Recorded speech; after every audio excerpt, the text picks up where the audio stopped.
دیگه نشسته بودن که جبرائیل پایان شد و حضرت جبرائیل چی گفتند ای محمد به عایشه سلام مرا برسان. جبرائیل به عایشه سلام میفرستد. رسول اکرم چی گفتند؟ یا عایشه یقرأ علیک السلام. جبرائیل به تو سلام میگوید. حضرت عایشه چی گفتند؟ و علیه السلام و رحمت الله و برکاته ترا ما لا ارا. بر جبرائیل بگو که علیه السلام و رحمت الله و برکاته، ای حبیب خدا آن چیزی را که تو میبینی من نمیبینم. مثلا جبرائیل تو دیده ایستاده من نمیبینم، لیکن سلام مرا به جبرائیل رسان. بسیار فضیلت ها در بین زنها داشت.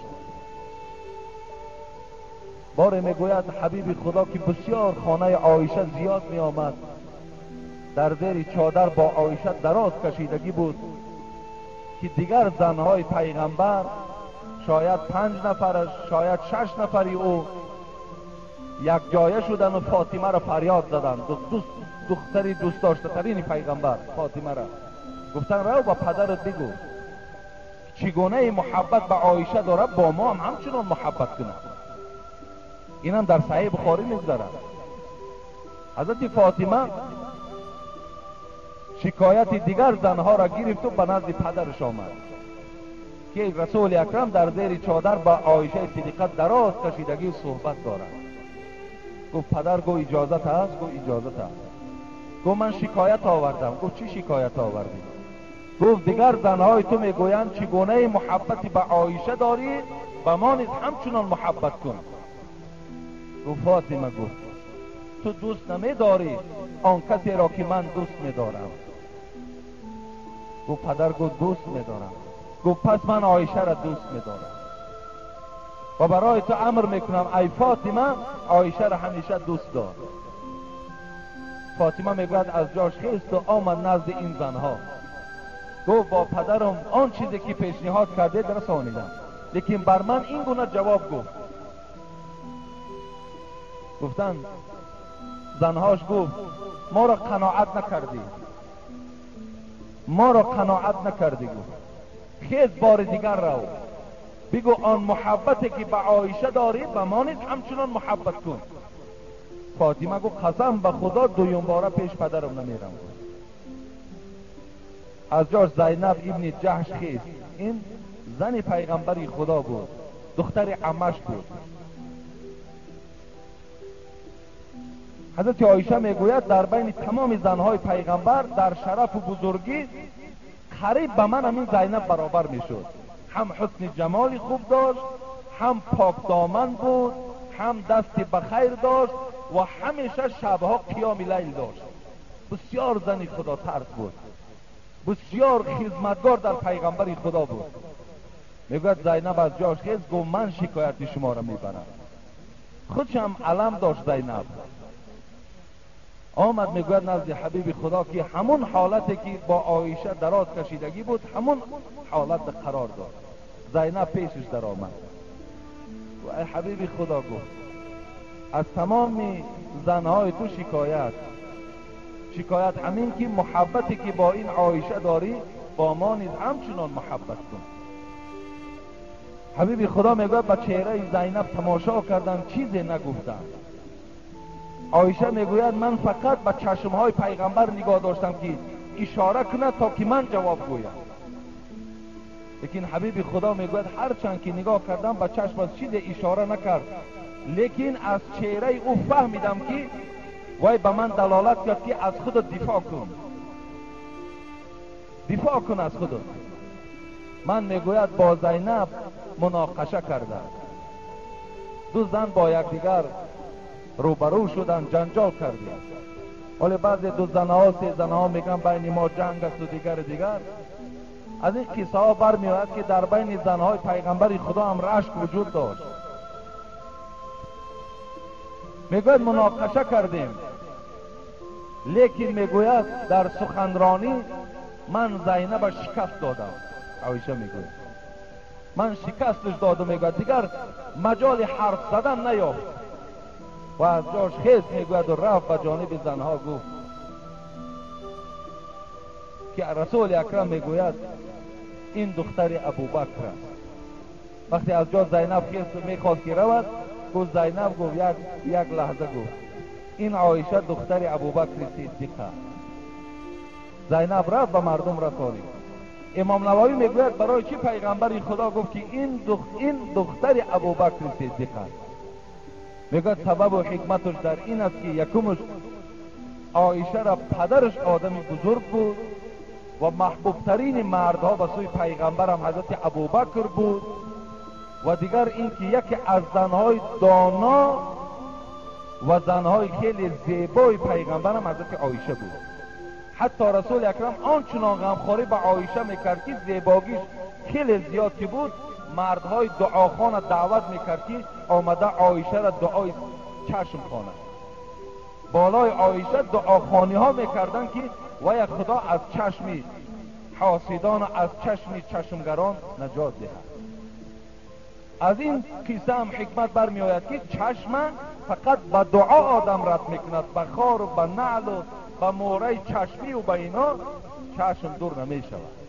به دعا خواندن چشم از بالا دور می شود. خلاص بیا گوش میکنیم خود حضرت عایشه این تهمت چگونه بیان میکند. خودی وای حکایه میکند، در صحیح بخاری قصهش میگذارد.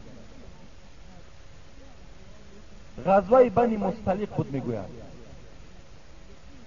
و رسول اکرم وقتی که به غزوه میرفت، به جهاد میرفت، قرعه میپرداخت، یعنی در دستش یک چیزی را پنهان میکرد، کدام زنی که میافت همون زن همراه او در سفر میرفت. در همین غزوه بنی مستلیق عایشه صدیقه میگوید همون قرعه را من یافتم و مرا همراه خود در این غزوه همسفر کرد.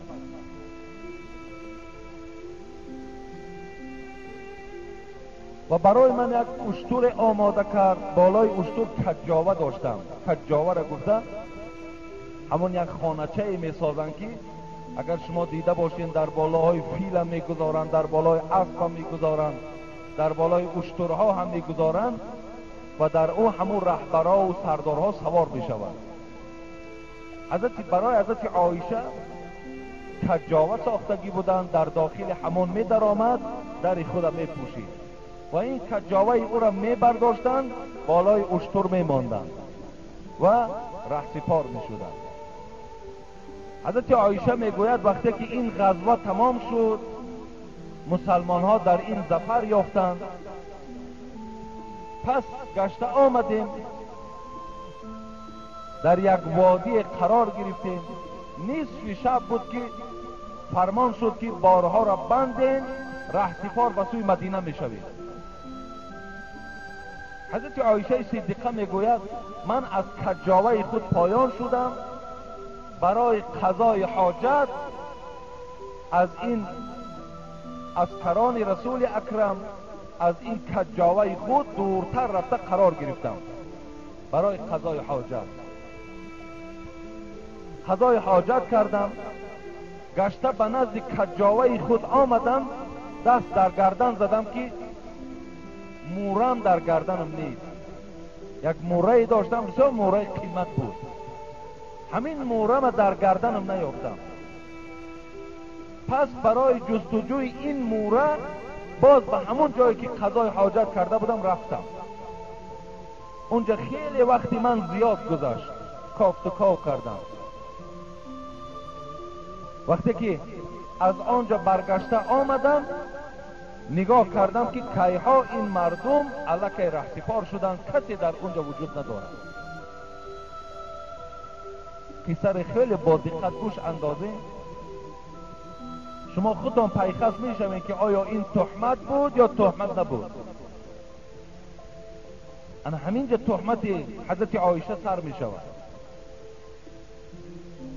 آمدم که نیست کسی،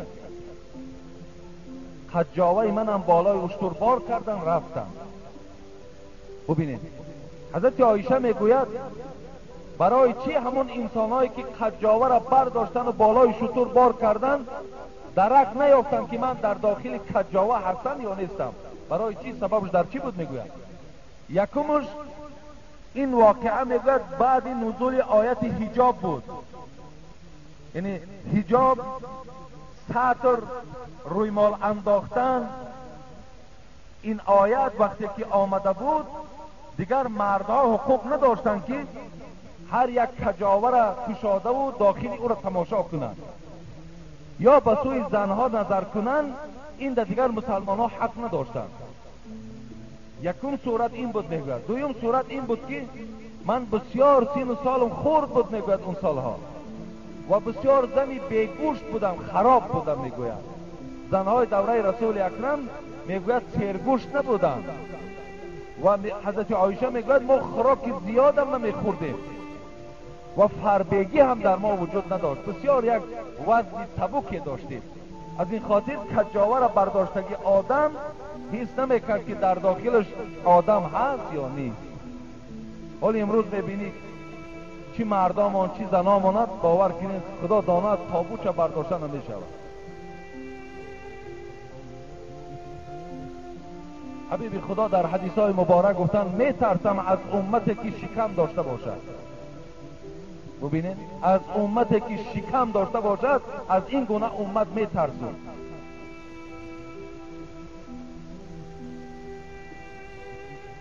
مقصد شکم از راحت پیدا می شود.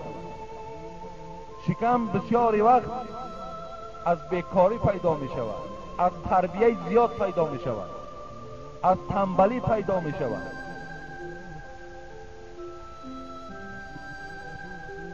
میگوید مادامی که دیدم کسی نیست، عایشه میگوید پس چیکار کردم؟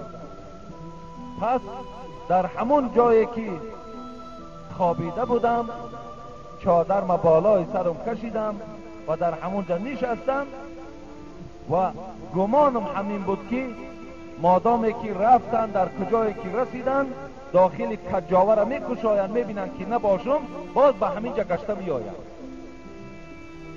و همچنانم شد. عایشه میگوید نشستم قریب دم صبح شدند، میگوید بیپره شدم و در جای خود غلطیده خوابم بود. این زمان میگوید قاعده همین بود که از پس عسکرهای رسول اکرم یک آدم راه در جستجو کرده می آمد که اگر چیزی از مسلمان ها غلطیده باشد و یا می برداشت آورده در دست صاحبش تقسیم میکرد. این حالت میگوید من خواب بودم که یک صدای شنیدم از ثوبان ابن معتل سلیمی که این لله و این الیه راجعون گفت. همون آدمی که از پس می آمد و هر چیز خفا مانده را می برداشت همراه خود می برد، راست من آمد میگوید و همین کلمه را گفت این لله و این الیه راجعون. یک تعزیه بیان کرد ما از خدا هستیم و به سوی خدا بازگشت داریم. میگوید صدای این مرد شنیدم برابر من از جای خود خیستم.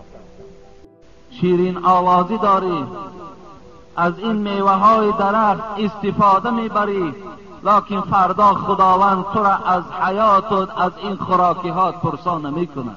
خوش به حالت. و گو پروردگارا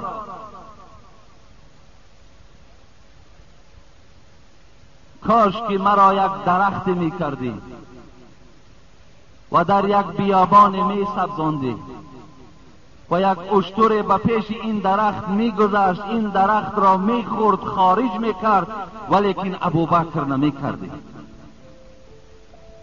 این از روی ترس بود. ابوبکر که خوابش عبادت بود، والله بیداریش عبادت بود، قدمش ثواب داشت. بازم این از قیامت می ترسید، از الله می ترسید.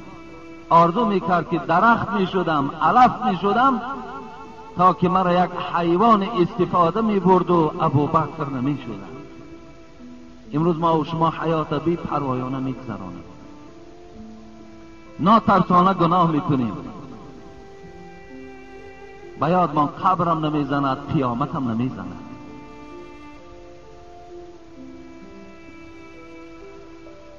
جمعه گذشته ما اطراف یکی از مصیبت‌های خیلی وزنی که خانه این ابوبکر صدیق فرا گرفته بود، این کردار منافقین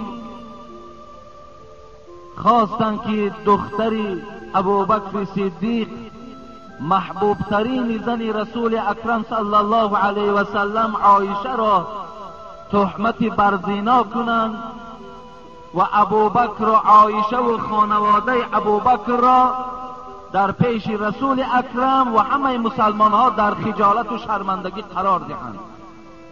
دشمن ها این خواستند، لیکن الحمدلله که این تهمتی که اونها بالای عایشه کردند عاقبت به نیکی انجام یافت. باز شرف و بزرگی خاندان ابوبکر صدیق از همه بالا شد. دادرای عزیز، روز به روز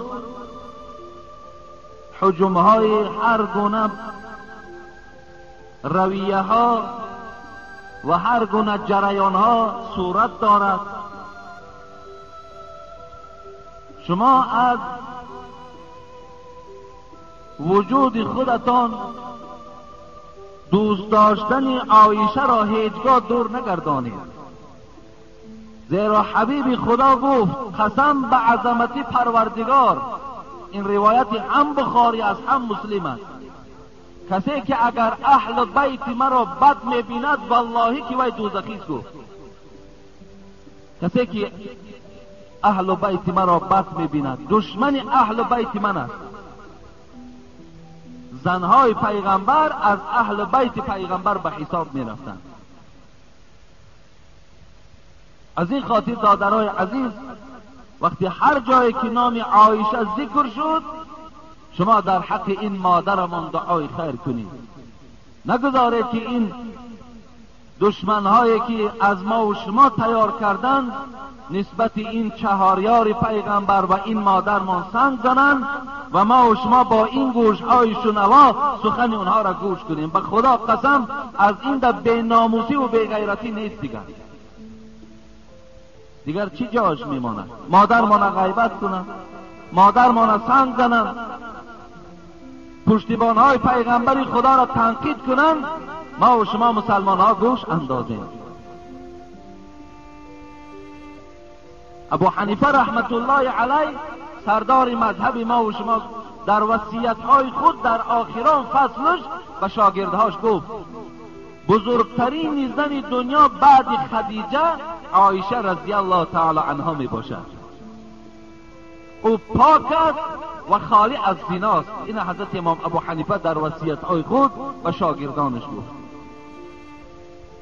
حضرت عایشه مادرمان میگوید وقتی من از ظرف آب می نوشیدم زمانی که باز حیض بودم، خصل بیماری زنانه داشتم، رسول اکرم نگاه میکرد که از کدام جانب ظرف من آب نوشیدم، دهانش را در جای دهان من میگذاشت. این حدیث بخاری است. از جایی که گوشت میگزیدم حبیب خدا آنقدر ما را دوست می‌داشت که از جای گزیدگی من دندان مبارکش می‌گذاشت. نظر محبت بود.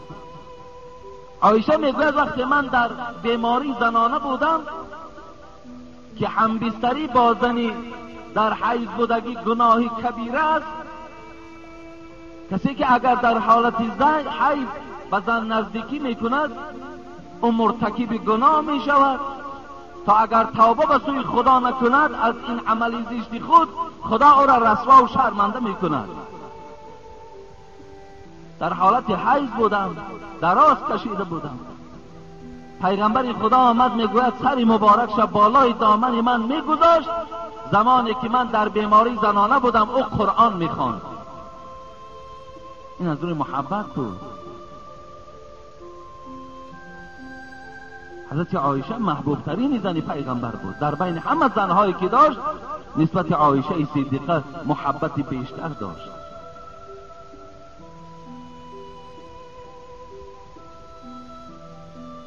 بار پیغمبر خدا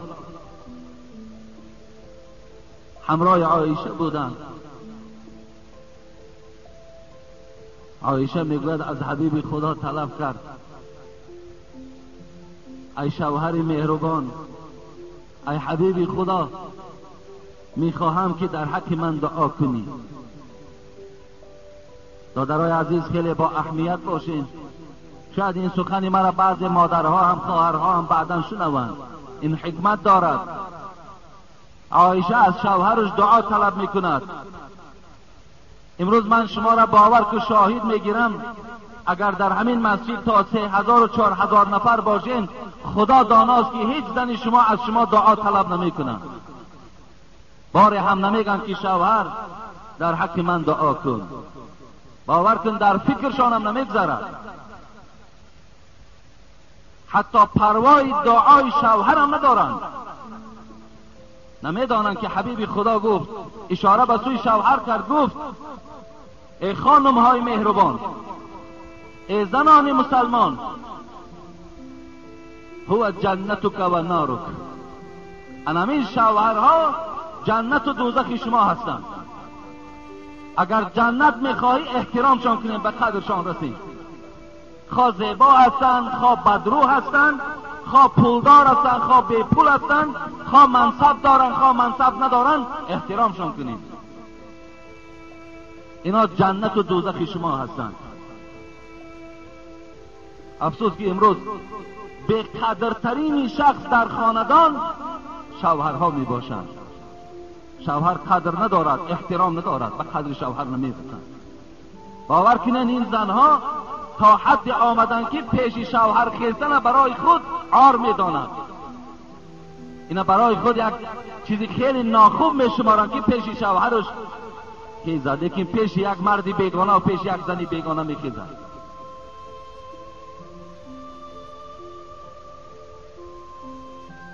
شوهرها را احترام کنید. دنیا نه آنقدر دنیای درازی هست.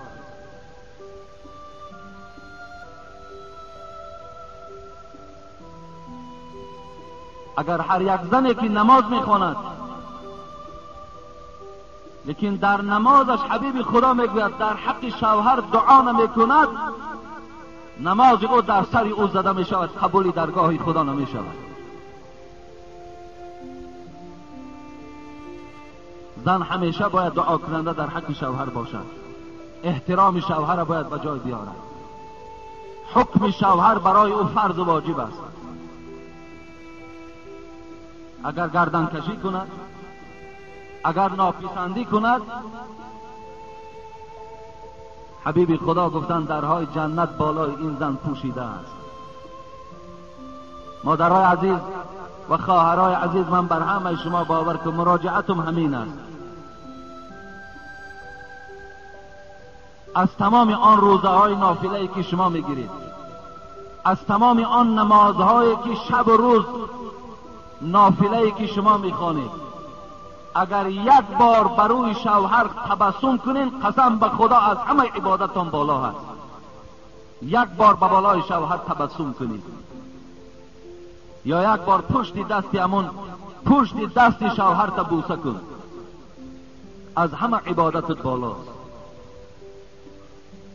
کوشش کن مادر عزیز، خواهر عزیز، کوشش کن که شوهر از پیش خود دست بر دارد، گوید خدا تو را اهل جنت گرداند. کوشش کن.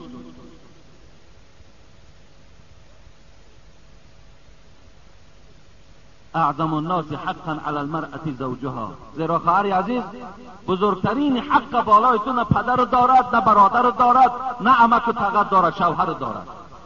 بزرگترین حق بالای تو حق شوهر نیست. قسم به خدا روز از روزها این زن و شوهرها را خدا در پیشگاه خودش راست میکند. خوش به حال اون زنی که در دنیا خدمت کرد، دعا کرده، دعای شوهر را گرفته، خداوند باز همراه می شوهر در جنت جایش میکند.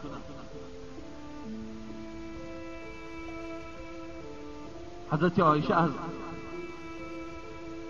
شوهر از حبیب خدا گفت در حقم دعا کن. رسول اکرم صلی الله علیه و سلم دستی مبارک برداشت، زیرا از عایشه راضی بود، زیرا عایشه همیشه در خدمت رسول اکرم قائم بود، همیشه پشتیبانی از رسول اکرم میکرد، شوهرش غیبت نمیکرد، شوهرش کمبودی‌هاش در پیش دوگانه ها و زنهای همسایه بیان نمیکرد. بار یک جمله یهودی ها، چند نفر دشمنای اسلام خانه پیغمبری خدا آمدند، خانه رسول اکرم در آمدن تا این اندازه دشمن بودند که در جایی که السلام علیکم گویند چی میگفتند؟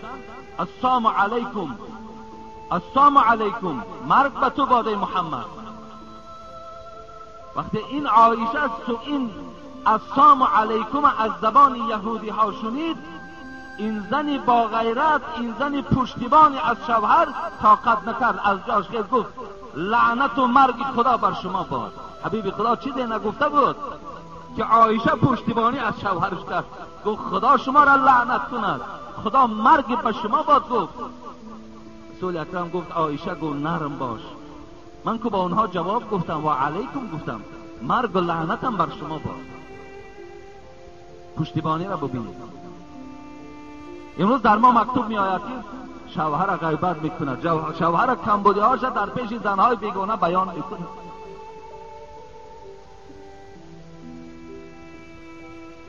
رسول اکرم وقتی که این پیشنهاد عایشه را گوش کرد که در حقم دعا کن، دستش برداشت و چی گفت؟ چی بشارت خوب است، قسم به خدا این دعای پیغمبر را گرفتن دیگر چی جای وصفش است؟ اللهم اغفر لعایشه، دعای پیغمبر، اللهم اغفر لعایشه ما تقدم من ذنبها و ما تأخر و ما اسرت و ما اعلنت. خدایا گفت پروردگارا عایشه را گناهاش مغفرت کن. خدایا آن گناهی را که نافهمیده کرد و آن گناهی را که قصدن کرد، خدایا از تو خواهش دارم عایشه را مغفرت کن. خدایا آن گناهی را که آشکارا کرد پنهان کرد، خدایا مغفرتش کن. عایشه وقتی دعای پیغمبر را شنید، شاید همون لحظه برای عایشه لحظه های شیرین ترین از حیاتش بود. آنچنان میگوید خندید، آنچنان یک خنده زیبای عایشه را فرا گرفت، میگوید که تاب خورد آمد در بغل رسول اکرم زد. رسول الله گفت آیا دعای من تو را خوشنود کرد؟ گفت از این دیگر چی برای من لازم؟ بله گفت بسیار از دعای تو خوشنود شدم. رسول اکرم گفت ای عایشه، گفت انا همین دعایی که من برای تو کردم، قسم بر آن خدایی که مرا با پیغمبری مبعوث کرد، در هر نمازم در حق امتم انا همین دعاست، در حق امتم این دعا را همیشه میکنم. خدایا گناههای امت ما ببخش. این امتهای بی پروا باشند، ناترسانه گناه کرده ایستادند. حبیب خدا مغفرت گناه ما را طلب دارد. فضیلت عایشه است.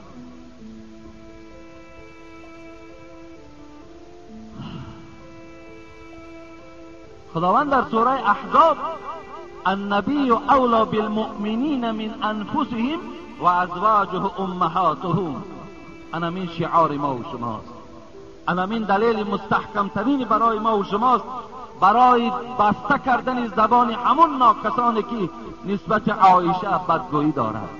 خداوند میگوید ای مردم مسلمان، از همه جانهای شما برای شما بالاتر باید که جان پیغمبرتان، آبروی پیغمبرتان باشد. و خداوند گفت و ازواجه امهاتهم، و زنهای پیغمبر مادرای شما هستند.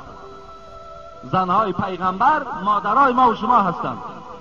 مقصد از مادران این نیست وقتی که پیغمبر خدا از دنیا گذشت، زنهای پیغمبر کدامش که در حیات بود و یا هیچ کس دیگر حقوق نداشت که نکاح کرده گیرد، زیرا وی حکم مادر داشت. باید به قدر مادرمان رسیم، مادرمان احترام کنیم. ببین امروز اگر نسبت همین مادرایی که ما و شما داریم یک کس دشنام میکند، چقدر ما و شما به طاقت میشویم، ناراحت میشیم که مادری ما را دشنام داد، حال آنکه این عایشه بهترین مادر ما و شماست. اگرچند امروز بعض جوانای عزیز مادر و پدرها را حرمت نمیکنند، امروز شکایت ها از نام شما هم هست. برادر عزیز، برای چی نماز جمعه میخوانی؟ برای چی در نمازهای 5 وقته اشتراک میکنی زمانی که پدر و مادر از تو ناراضی است؟ برای چی؟ تو میدانی که این عبادت های تو همش بیکاره میشوند زمانی که اگر پدر و مادر از تو ناراضی باشد. عبدالله ابن مسعود، یکی از جان فداهای رسول اکرم، میگوید از پیغمبر خدا سألت رسول الله صلی الله علیه و سلم ای العمل احب الی الله تبارک و تعالی. ببین این حدیث صحیح است. عبدالله میگوید از پیغمبر خدا پرسیدم ای حبیب خدا، از همه عملی که خدا و اولین درجه دوست می‌دارد کدام عمل است؟ حبیب خدا گفتن الصلاة علی وقتها، نماز در وقتش خواندن. بچم گفت محبوب ترین نماز به سوی خداست، محبوب ترین عمل به سوی پروردگار نماز در وقتش خواندن است. در من مکتوبای زیاد آمد، الان یک مکتوبم خواندم درباره وقت نماز میگوید.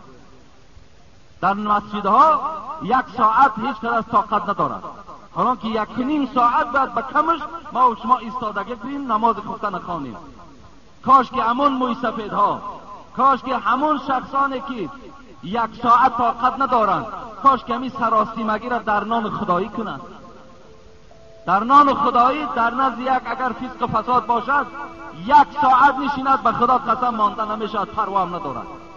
اگر گویم بابای اکی اوقاتی تو این 1 ساعت پس میشد، میگن نشینم، پر ندارد، وقت دارم. لیکن برای نماز وقت نیست،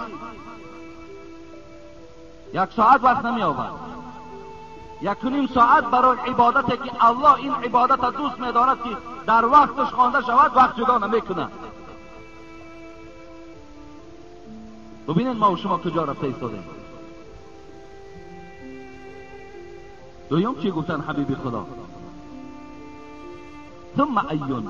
عبدالله میگوید دوام دادم ای حبیب خدا باز کدام عمل الله دوست می‌دارد؟ بر الوالدین. حبیب خدا گفت خدمت کردن در حق پدر و مادر، پدر و مادر را راضی کردن، این عملی هست که الله باید دوست می‌دارد. جوانای عزیز، الحال حدیثی که من درباره زنها گفتم، همین حدیث باز در راست پدر و مادرم است. هم جنتک و نارک. پیغمبر خدا گفت پدر و مادر جنت و دوزخ توست. جنت و دوزخ تو پدر و مادری توست. پدر و مادراتان احترام کنین، به قدر پدر و مادراتان رسین، دعای پدر و مادراتان گیرین. آن وقت عبادت شما را کامیاب میکند، آن وقت شما از زندگیتان برکت میابید. زیرا حبیب خدا میگه اگر خواهین که بچه هاتان شما را احترام کنن، به قدر پدر و مادرتان رسید. پدر و مادر احترام کردی، بچه‌ت آینده تو را احترام میکنه. لیکن پدر و مادر بعد ما و شما وقتی از دنیا میگذرد، بعد این ریاکاری ها تمام شد، این نمایشگری هایی که میکردیم مردم علکه از ما فهمیدن دیگر او صورتی در قالین او چی در کار زمانی که وای تو را عاق کردگی بود. او صورتی در قالین او چی در کار از زمانی که وای از دستی تو داد میگفت، وای لباسی تازه را ندیده بود، وای شکمی سیر از تو ندیده بود. صورتی او را چی در کار این شیطانگری، چی در کار این ریا و این خودنمایی که تو صورتی او را در قالین میزنی. زمانی که حالم که صورتی وای در قالین زدن گناه از خودش، بالای قبری او را چی در کار این قضیه بزینت دادن. پیش نماز اسب و پول و قالین نته، همون پدر تا راضی که از دنیا گذرن. بالای قبر پدر خود را دعا و مغفرت کن، یک ملا را پیش انداز کرده نبر. از جانب پدر خیر احسان کن، یک بنای خوب بساز، یک مکان آباد کن به نام پدر و مادرت بگذارش. شخصی آمد گفت حبیبی خدا از جانب پدرم حج کنم ثوابش میرسد؟ گفت بله. گفت رو حج کن ثوابش در حق پدرت ببخش ثوابش میرسد. پول داری رو از جانب پدرت حج کن، از جانب مادرت حج کن. لیکن این ریاکاری و این حیله‌گری را ماند. دست در دستی زنک از ترس بازار در اختیارش میتونه که بار دستی مادر تا گرفتگی بازار بردگی و تلاواری را در پیش نمانده و از ترس کردگی تو به خاطر زن، به خاطر خیش تبار زن از پدر مادر بعدت گذشتگی.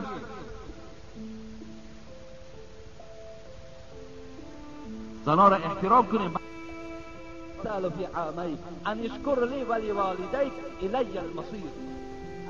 زیبا بیان میکنه دادرای عزیز، کدام پدر و مادر دارید با خدا غنیمت از احترام شان کنید. پگاه از دنیا میگذرن افسوس میخوری که کاش که به قدرش میرسیدم، لیکن این دیگه افسوس دروغ است و این به تو فایده ای نمیبخشد. الحال احترام شان کنید، الحال به قدرشان رسید. خدا میگه سپارشتان میتونم ای انسان هایی که پدر و مادر دارید. فراموش نکنید که یک زمان شما در شکم مادر بودین. میگه خداوند ببین وحنا علی وحنا، شما را مشقت بالای مشقت میبرداشت، شکمی او درمند میشد، به خاطر تو از بهترین نعمتهای خدا پرهیز میکرد، احتیاطت میکرد، هر گونه طعام نمیخورد که یکی در همین بچه‌ام زلال نرسد. در حالت زاییدن تیار بود که خدایا جان ما بگیر، لیکن همین بچه‌ای که از این موادی یک تینه فایده ندیدم، همین را خدایا صحت سلامت برآر. تیار بود. امروز تو موردی به احترامی قرارش میدی، از خدا نمیترسی. خدا تو را میگه سپارش شد میتون، تو سپارش الله را اجرا نداری.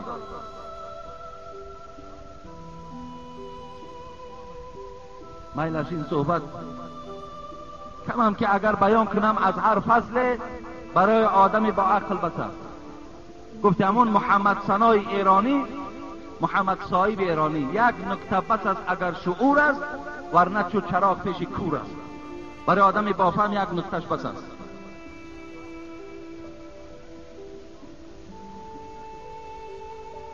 خداوند چی گفت در سوره احزاب؟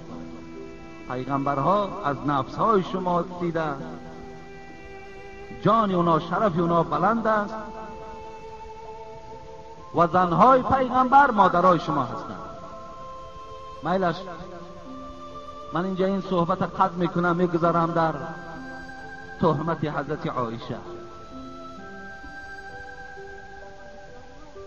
در هر یک جهاد حبیب خدا یک زنی خدا می برد. غزوه بنی مصطلق آغاز شد، حبیب خدا قرعه پرتاب،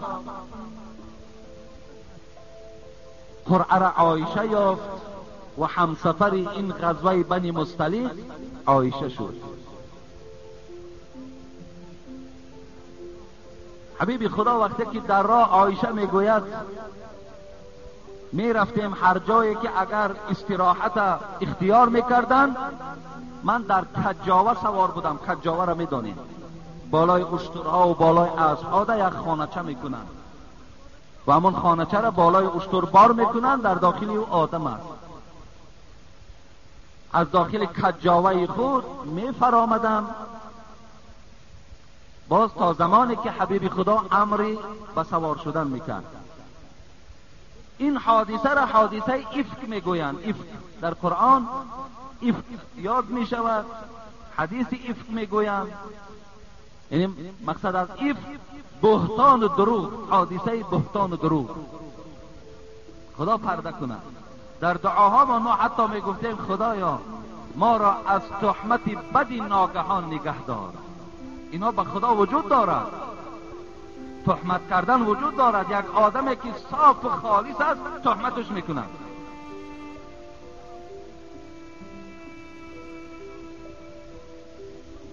حبیب خدا میگه در غزوه بنی مصطلق اشتراک کردند، غلبه را به دست آوردند و این خبر غلبه بنی مصطلق به مدینه رسید که پیغمبر خدا در این غزوه غلبه را به دست آوردند.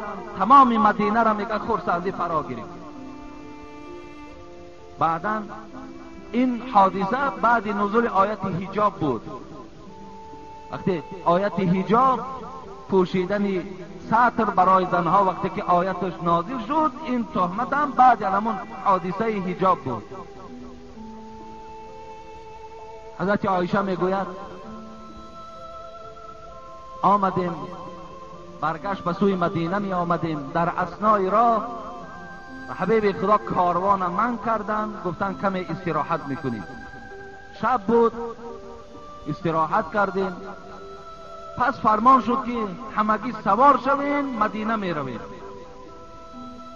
حضرت عایشه می گوید من پیش از آنی که در کجاوه خود در آمده سوار شوم، اول خواستم قضای حاجت کنم تا که در راه برای من باز یگان مشکلاتی رخ ندهد، یگان مشکلاتی روبرو نشوم. رفتم، میگه دور رفتم قضای حاجت کردم، گشته آمدم به نزد کجاوه، خواستم که اراده در کجاوه سوار شدن شوم که دست در گردن میزنم، مهرم نیست، مهره‌ای که در گردن داشتم. یقین دانستم که این مهره من کند است و در همون جای قضای حاجت کردگیم است. میگه دور رفتم، مثلا شب که بود این مهره را جستجو کردم تا مهره ها را جمع کردم، آمدم که کاروان رفت است. کجاوه مرا بالای اشتر بار کردن و فکر کردن که الک من در داخل همون کجاوه هستم. لیکن در آغاز صحبتش حضرت عایشه گفتن به خاطر که من دختری 13 ساله و 14 ساله بودم و بسیار کم گوشت بودم، کم وزن بودم. این زمانهای اون زمانها زنکا میخواد کم گوشت بودن، کم خوراک بودن. بگن اونا فکر کردن که من در داخل همین کجاوه هستم و مرا بار کردن و آیت حجاب که بود دیگر اونا حق نداشتن که در کجاوه مرا کشاده و مرا تماشا کنن. خلاص رفتم. من آمدم در جایی که کاروان بود، در همون جای کجاوه خود نشستم و گمانم این بود که پیغمبر خدا نفرهای را به سر من روان میکند تا که مرا از اینجا گرفته با صحت و سلامت و پیش رسول اکرم برند. لیکن هر چند ایستادگری کردم کسی به سراغم نآمد. این حالت مانده شدم و در همون جای نشستم، خوابم برد. قریبه های صبح بود که یک صدای شنیدم که این لله و این الیه راجعون. صدا یک مرد برآمد. این صوفان ابن معطل سلیمی بود. اون وقتا قاعده همین بود که یک نفر در قفای همون لشکر میگذاشتن، لشکر پیشا پیش میرفت، این از پس هر چیزی که از عسکرها که میغلطید و یک گرفته با صحت و سلامت به صاحبش میرسانید. وقتی که این صوفان میگه سیاهی مرا که دید دمی صبح بود، براست من آمد و این لله و این الیه راجعون گفت. ما از خدا هستیم و به سوی خدا بازگشت داریم. صدای او را شنیدم، برابر عایشه میگوید از جای خود خیستم و چادرم را در رویم کشیدم. قسم به خدا عایشه میگوید صوفان دیگر بر من هیچ سخنی نگفت، فقط اشترش را خوابانید، به دستش اشاره کرد که اشتر را سوار شد. اشتر را سوار شدم، بند اشتر را گرفت و روان شد به لشکرگاه آمده رسید. تا رسیدن لشکرگاه الکی سردار منافقین، سردار تهمتچی ها عبدالله ابن ابیه الکی تهمت در مدینه پاش کرده بود. کی چی تهمت بود؟ عایشه امشب زنا کرد. همراه حسان ابن ثابت که این شاعر پیغمبر بود، همراه مستح ابن اساسه که مادرش خاله ابوبکر بود و همراه حمنه دختر جحش که این خواهر زن پیغمبر بود. 4 نفر تهمتگرها سرداری را به خود اختیار کردند، باز چند نفرهای دیگه داشتند. همگیش فقط یک سخن میگفتن: عایشه زنا کرده است. عایشه درک ندارد. وقتی عایشه میگوید آمدم به رسول اکرم روبرو شدم، رسول الله پرسید چرا شب در کجا بودی؟ گفتم همین خیل حادثه رخ داد ای حبیبی خدا، گردنمند فراموش کردم.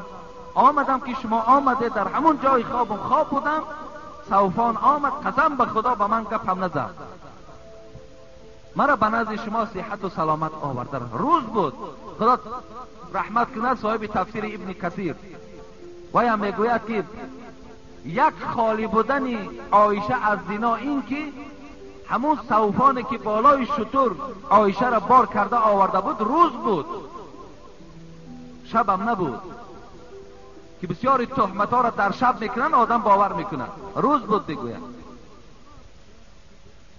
حضرت عایشه میگوید وقتی که حبیب خدا اینها را از من شنید باورم کرد که من صحت و سلامت آمدم، لیکن الکه در وجود پیغمبر خدا تهمت شیناندگی بودم، به گوش پیغمبر خدا هم رسانیدم. عایشه میگوید آمدم به مدینه، زمانی رسیدم 1 ماه بیمار شدم، ولی درک ندارد که باید تهمتی بر زنا کردم. تمام مدینه را تهمت فرا گرفته است، عایشه درک ندارد. آدم بیگناه از کجا در پای هیچ کار نیست.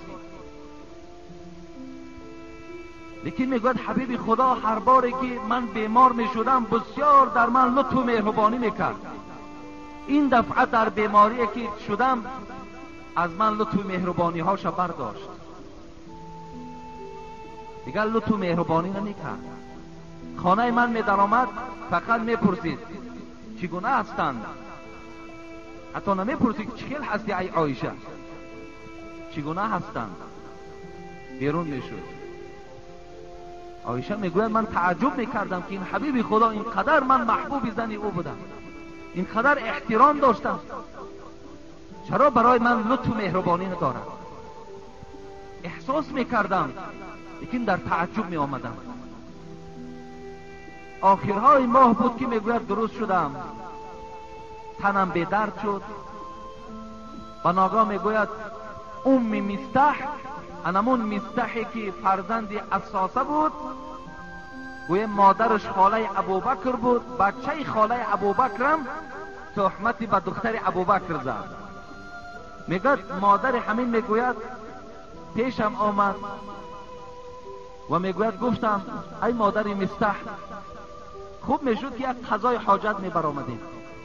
عایشه میگوید از این شب به شب دیگر 1 بار ما قضای حاجت میرفتیم به خاطر کم خوراکی شد. و میگوید در نزد خانه هامان ما حاجت خانه نمی ساختیم مثل عرب های جاهلیت. قضای حاجت ما در صحرا میشکستیم، دور از خانه ها میرفتیم و در دور میشکستیم. این مستح، مادر مستح با من همراهی کرد. وقتی در راه صحرا میرفتیم برای قضای حاجت، و ناگاه میگه چادری دراز داشت، همین مادر مستحی که عایشه را تهمت کرده بود.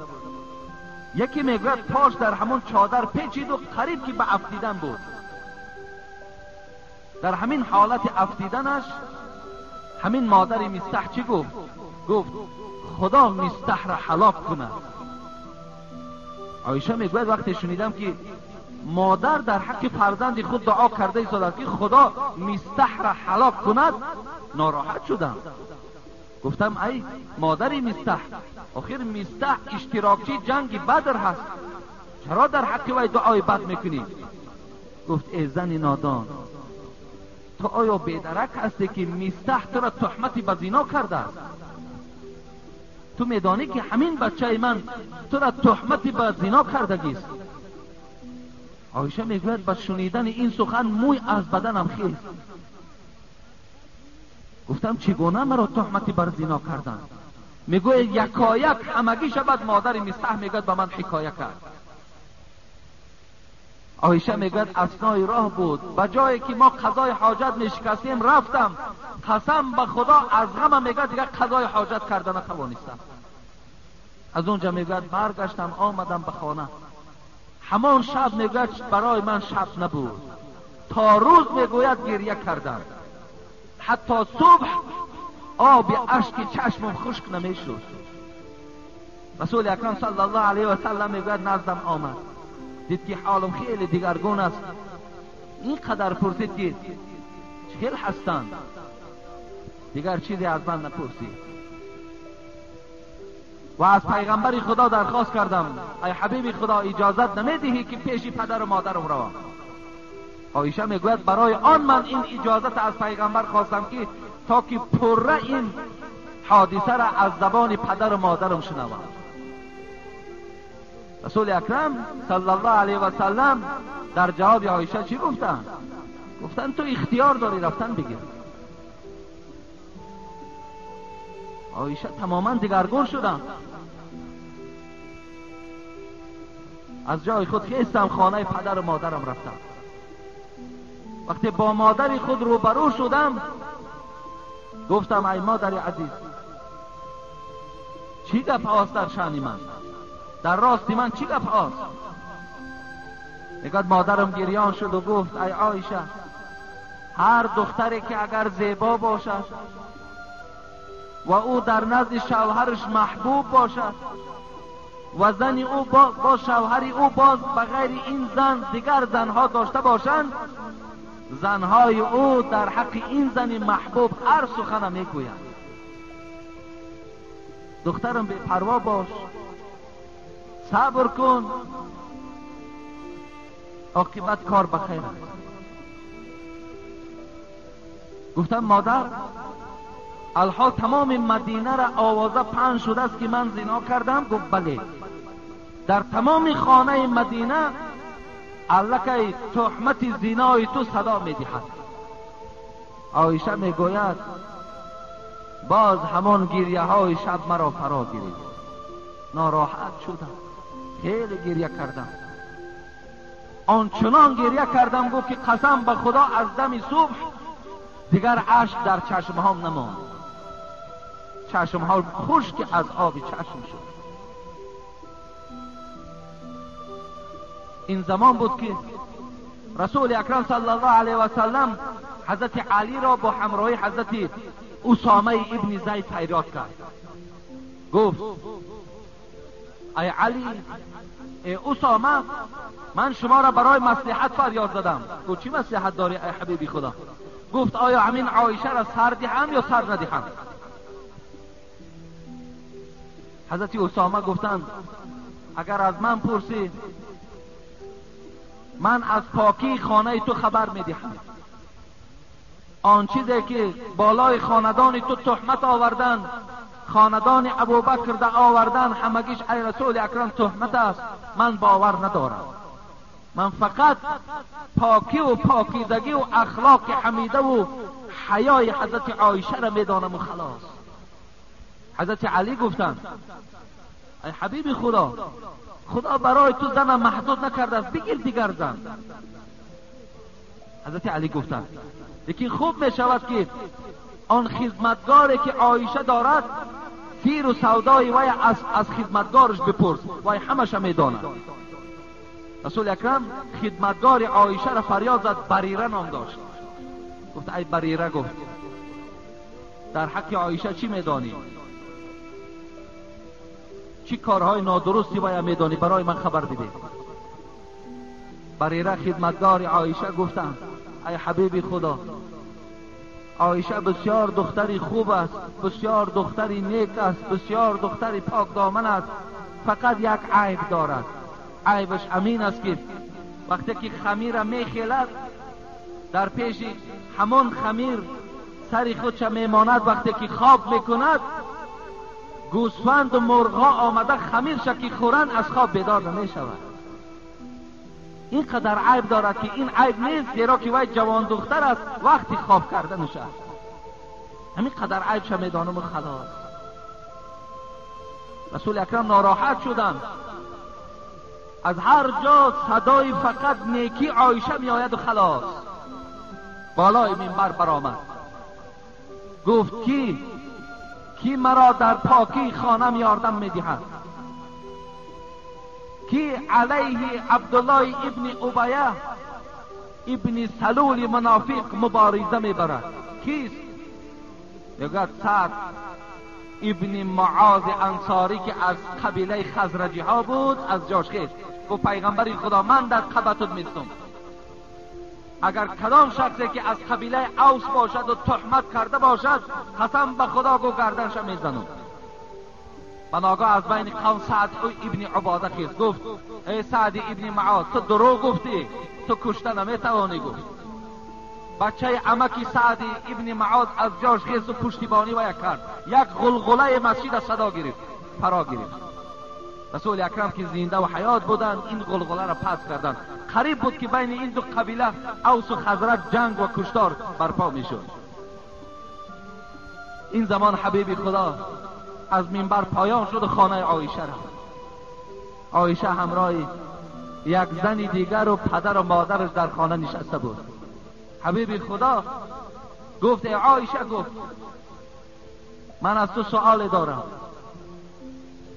اگر در این کاری بد دست زده باشی به سوی خدا توبه کن، خدا تو را میبخشد. لیکن اگر پاک باشی پاکی تو را خداوند برای من خبر میدهد.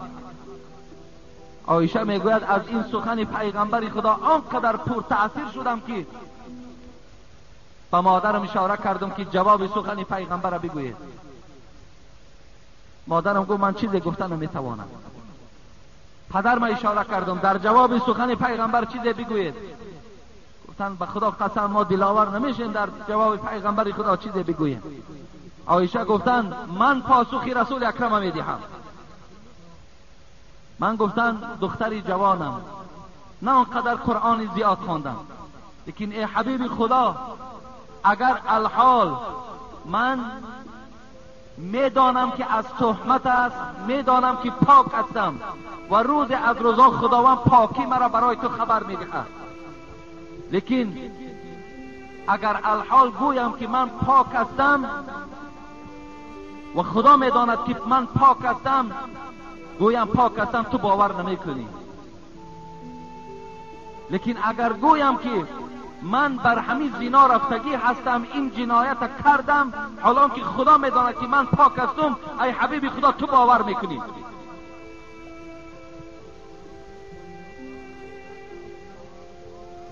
این سخن گفتم، ناراحت شدم. در پهلوک میگوید بستر خوابم بود، همون بالشت نزدیک کشیدم، سرم گذاشتم و خواب کردم. پیغمبر خدا از جاش ناخیسته، پدر و مادرم از جاش ناخیسته که یک لرزه پیغمبر خدا را فرا گرفت. این نزول وحی بود، پایان آمدن جبرائیل بود. همین زمان بود که میگوید پیغمبر خدا را لرزه فرا گرفت.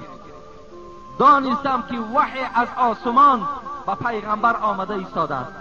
لیکن عایشه میگوید من خودم را آنقدر پس میشماریدم که قسم به خدا فکر نمی کردم که برای پاکیزگی من، برای این پاکی من 14 آیت از آسمان پایان شود که تا روز قیامت مسلمان ها در نمازش اینا تلاوت کنند. اینا گو من باور نمی کردم.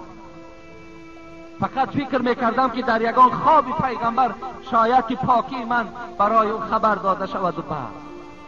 لیکن وقتی پیغمبر خدا میگه از لرزه فرا آرام شدم، نگاه کردم که یک تبسم و خنده چهره پیغمبر فرا گرفت و گفت، اولین سخن بود این که گفت عایشه خدا تو را رحمت و مغفرت کند، الحال 14 آیت از آسمان برای پاکی تو نازل شد. خداوند 14 آیت پایان کرد که عایشه پاک است. این حادثه ای که بالای او فرا گرفت، این غم و دقتی که او را روبرو کردن، این همگیش تهمت بود. پدر ابوبکر، مادر ابوبکر آنچنان خرسند شدند و مادر عایشه میگوید عایشه را چی گفتن؟ خیز از جاد گفتن عایشه گفتن خیز برای خدمت پیغمبر خدا پیغمبر تشکر بگو. لیکن عایشه مادر ما چی گفتن؟ عجیب سخن گفتن والله لا اقوم الیه، قسم به خدا پیش پیغمبر نمیخیزم، گفت او را تشکر نمیگم، ولکن احمد الله عز وجل، ولیکن حمد خدا را میگم، ستایش پروردگار را میگم که برای یک عایشه از 7 طبقه آسمان آیت نازل کرد که تا روز قیامت بندگان خدا این آیت میخوانند. من حمد و ستایش پروردگار را میگویم. ام مستح مستح که بچه خاله ابوبکر بود، یکی از اعضاهای تهمتگران بود. ابوبکر از جای خود خیست و گفت دیگر خاندان مستح را ابوبکر تأمین میکرد. گفت مستح به خاطر که تو ما را در رنج گذاشتی دیگر تو از نفقه محروم شدی، من خاندان تو را دیگر تأمین نمیکنم. لیکن در برابر همین آیت نازل شد که آن توانگرهایی که فقیرها را تأمین از نفقه میکردند برای این کاری بده که اونها کردند نفقه را از اونها باز ندارند. این خاصه در باب ابوبکر بود. ابوبکر میگوید وقتی اینو شنید گفت قسم به خدا، گفت مستح برای این کاری بده که تو کردی من تو را مغفرت میکنم و نفقه تو را به خاندانت میرسانم. ببینید این تهمتی که نسبت عایشه کردند به خاطر که آبروی عایشه را ریزانند، به خاطر که آبروی ابوبکر را ریزانند، لکن چی شد؟ به خیر انجام یافت. لکن الله پشتیبانی از عایشه و پشتیبانی از خاندان ابوبکر کرد. از این دیگر شرف و منزلت میشه. حبیب خدا گفتند اجتنبوا سبع الموبقات، بنده های خدا از 7 چیزی که شما را هلاک میکند دور ایستید. گفتند چیست؟ قالوا و ما هن، چیست ای پیغمبر 7 چیز چیست؟ گفت الشرک بالله، یکم شرکی به خدا نیارید. انشاءالله من این شرک برای شما یک موضوع کلام میکنم. شرک به خدا نیارید. دوم و سحر، جادوگری نکنید. امروز پایتخت تاجیکستان دوشنبه را فالبین ها اشغال کردند، جادوگرها اشغال کردند. مردم تمامش وظیفت میفاره پیش فالبین میرای، کشایش کارت میفاره پیش فالبین میرای، از درد خلاص شدن پیش فالبین میروند.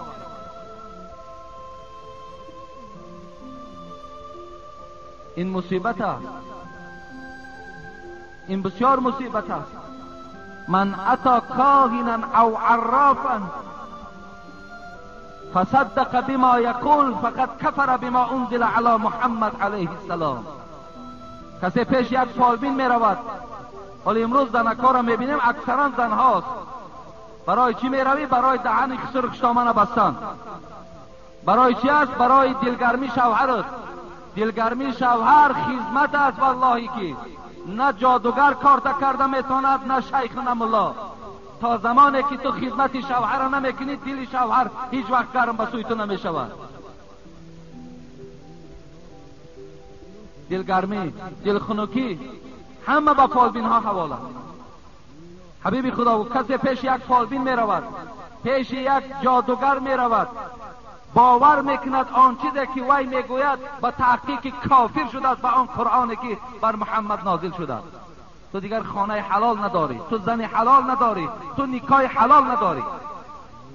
یک جوگی خانه ما و شما میاد، دستی ما و شما را میگیرد، ما و شما را فال میبیند. ما مردم مسلمان به عقیده فال او را گوش میکنیم. هلاک میشوید. 7 چیزی است که شما را هلاک میکند. پیغمبر خدا گفت یک تا شرک به خدا، دوم جادوگر است، فالبین است، بینک است.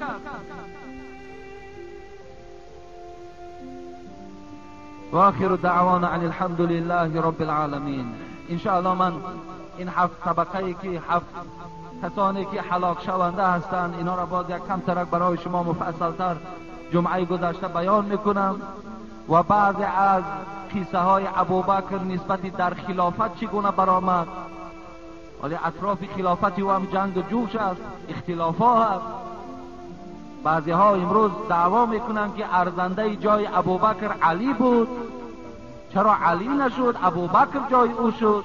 من انشاءالله جمعه آینده از روی حدیث های صحیح بخاری برای شما این قصه هاش هم انشاءالله بیان میکنم که آیا ارزنده بعد پیغمبر خدا حضرت ابوبکر بود یا عمر یا عثمان یا علی؟ کدام اینا ارزنده بودند؟ انشاءالله جمعه آینده صحت و سلامت باشم آینده این قصه ها را برای شما بیان میکنم. همش به خاطر است که شما بیدار شوین که اینا دوستان خدا، اینا خدمتگارن، اینا دشمن نیستن. خب یک مادر حاجیه 2 ماهه نفقه خود را برای ساختمان مسجد آورده است. در حق فرزندان و نبیره‌اش که طالب علم خارجه هستند دعا خواسته است. برادر دولت علی اینجا یک مبلغ دادند. یک برادر مادر و 2 فرزندم بیمار است، گفته دعا خواسته. ساختمانچی های سنتوده از شما دعا خواستند. ساختمانچی های مسجد حاجی سفرعلی و استاد شریف، برادر خورشید، حاجی شاهین دعا خواستند. داملا جمال الدین